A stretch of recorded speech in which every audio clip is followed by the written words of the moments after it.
बारिश आई नहीं कि सड़कें टूट गई, पुल बना नहीं कि अभी से दरारें आनी शुरू हो गई।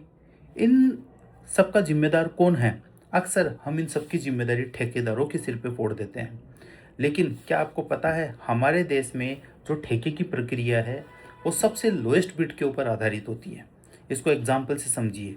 अगर मिस्टर राम ने एक रोड बनाने का ठेका 100 रुपये के अंदर फाइल किया है और अगर मिस्टर श्याम ने वही ठेके के अंदर बिड 60 रुपये में फाइल की है और अगर मिस्टर मोहन ने उसी ठेके को 30 रुपये में लेने के लिए अप्लाई कर दिया तो हमारे देश की गवर्नमेंट वो ठेका उठा के मोहन को 30 रुपये में दे देगी।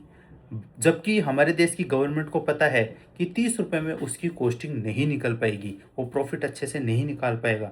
इन सब के बावजूद भी हमारे देश के अंदर जो सिस्टम में कमीशन है, कमीशन खोरी, भ्रष्टाचार कि उस ठेकेदार को जिसने ठेका उठाया है उसको इन अधिकारियों को भी कमीशन देना पड़ता है। ये बात ओपनली नहीं है लेकिन हमारे देश के सिस्टम में बच्चे बच्चों को ये बात पता है।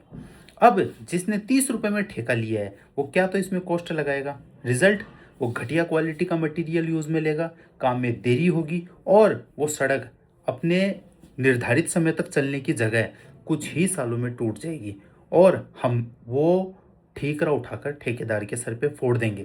जबकि इसका जिम्मेदार हमारे देश के अंदर जो बिडिंग सिस्टम है वो सबसे बड़ा जिम्मेदार है। इसके अंदर हमारे देश के ठेकेदारों की इसमें कोई गलती नहीं है। आपकी इसमें क्या राय है?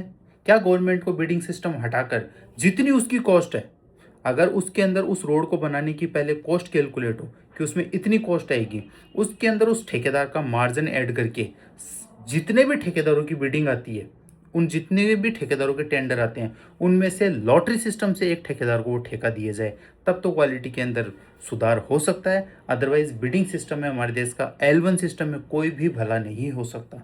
दोस्तों, इस चीज़ में आपकी क्या राय है मुझे ज़रूर बताएं।